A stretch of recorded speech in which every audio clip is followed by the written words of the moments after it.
Hey everybody, happy October.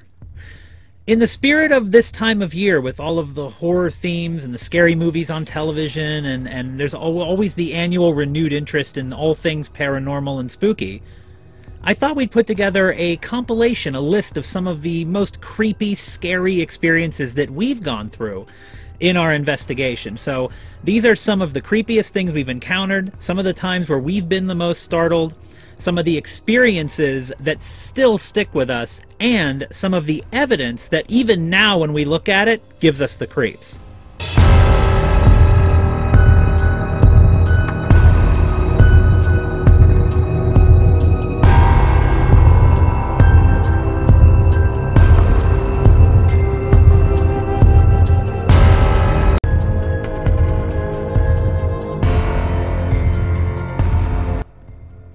I hate mannequins.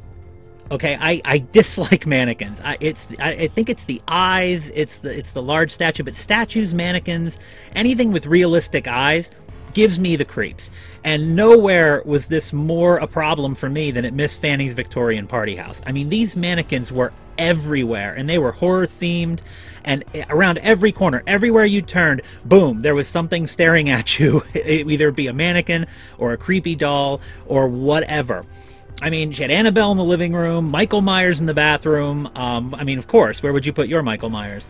And every single time we would leave the attic, I would startle myself because this Michael Myers statue, it was silhouetted up against the window, which had some ambient light coming in from the outside, and it startled me every single time. But this isn't the place where I had my most discomfort as it pertains to statues or mannequins. Burlington Prison was the place where I felt this the most acutely, because I had to sit next to one. In the room that they call the dungeon, which was the solitary confinement where prisoners who misbehaved went, they had a statue of a prisoner in there sitting in the solitary confinement dungeon room the way they would have in the 1800s. So you're sitting in this room, I'm sitting there in pitch black right next to this statue, and I know that it wasn't going to move or anything, but when you're in that environment, you can't help but expect it just to move its arm over, or to move over to you. It was very uncomfortable in there to begin with, given the energy that was in that room, but sitting next to that statue made it all the more uncomfortable. It's an experience that has stayed with me, one of the most creeped out I've ever been, and I am not looking forward to any location that we ever go to again that has mannequins, dolls, statues, or any of the things that creep me out.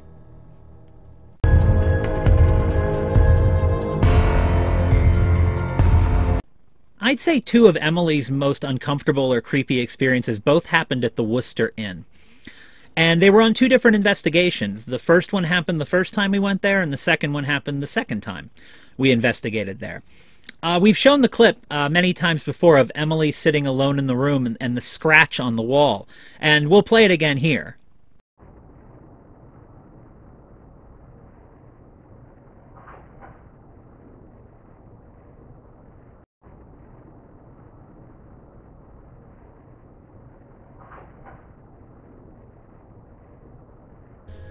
Now that scratch, that doesn't sound too bad on camera when you're watching it, but you're watching it in the comfort of your own home. I'm willing to bet there are lights on around you, and you're not alone in a haunted hotel room.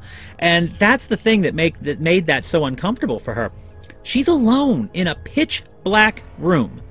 And that sound, the camera's 15 feet away from where this happened. That scratch was less than a foot away from where her head was. So it was one of the most unnerving experiences that she's ever had in our investigations. And to this day, room 307 at Worcester, every time we go there or talk about it, that is an experience and a story that we always tell. The second time we were at Worcester, it's interesting, when you investigate a location, especially one that doesn't have investigations all the time, and Worcester qualifies as that, the first time you investigate, you'll get some communication, you'll get some interaction, but it's the second time you go back that things really happen. And we think the reason for that is, the first time you're there, it's like, oh, okay, the spirits look at you, oh, these people are trying to talk to us, whatever. But then we play the evidence back, and they hear their own voices, and they realize, oh my goodness, these are people that when we talk to them, unlike most of the people we're talking to all day long, all the time, their equipment can hear us. So the second time we were at Worcester, right when we started up, Emily turned on the Phasma box, and all of her energy was completely drained. And what happened, we feel, is that she kind of got bum rushed. That once the communication device got turned on, all the spirits just kind of went to speak through it. We were picking up all kinds of different voices and sounds. That was one of the most crazy Phasma box investigations we've ever had because of the amount of spirits. Several times we even said, one at a time, guys, one at a time. And that was the night that the building shook literally under our feet because of how much energy was going around. So Emily loves the Worcester Inn. We love the Worcester Inn. But Emily's had two of her most creepy moments within the walls of that hotel.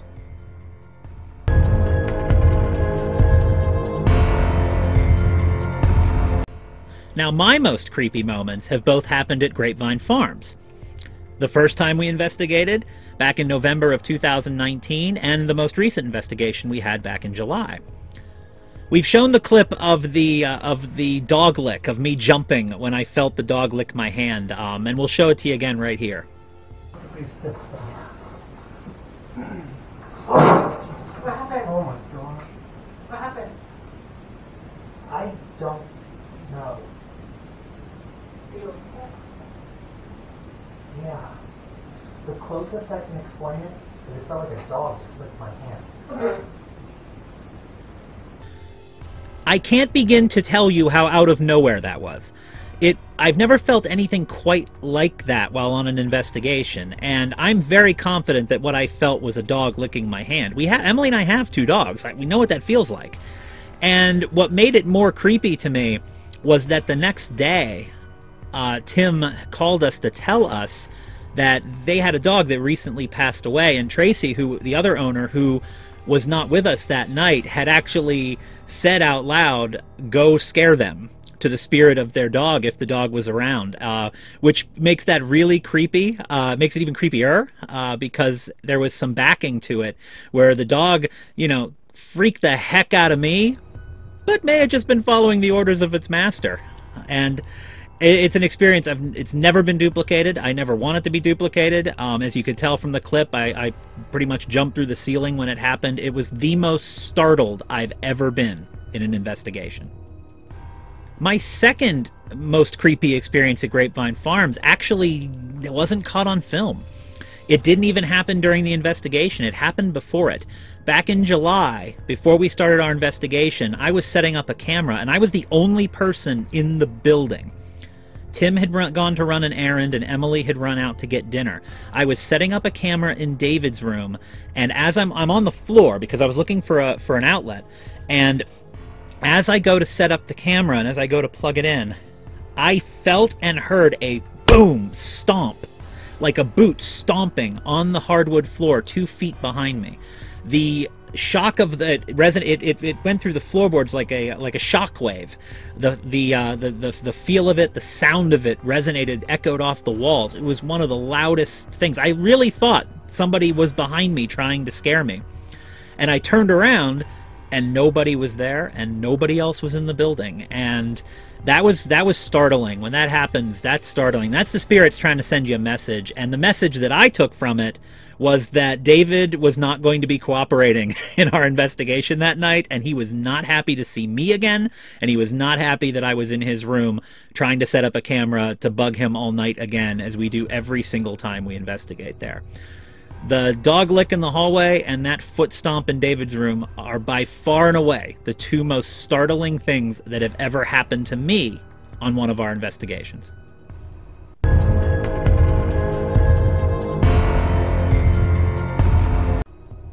When it comes to reviewing evidence, there isn't much creepier than picking up the voice of children. A lot of EVPs are whispery, and they have that whispery tone to them, and most EVPs we get do come out that way. However, a lot of the times we do get EVPs with full vocal tones, and many times those are the voices of children, and we've picked up voices of children in many of the places we've gone. Worcester Inn and Grapevine have been the most prominent for these voices. And it doesn't matter what they're saying. It does not matter. They are creepy every single time. They could be singing Happy Birthday, and it would still be unnerving. And we've caught plenty of these voices, and now I'm going to play for you some of our favorite ones that we've caught that still creep us out.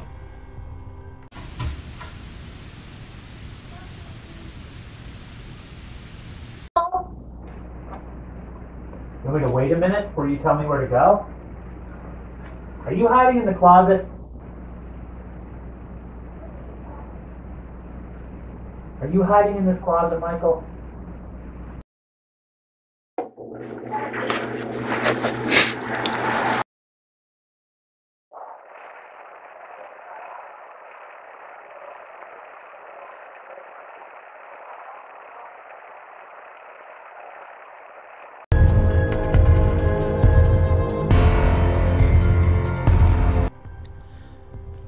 When you're investigating and you're standing in pitch black darkness in a large room, small room, any room, whether it's a restaurant, a hotel, an old age home, or an insane asylum, it doesn't matter.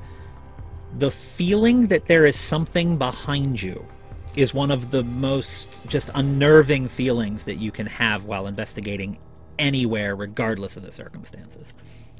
And it happens a lot. We get that feeling a lot. There are some places where we get that feeling more than others.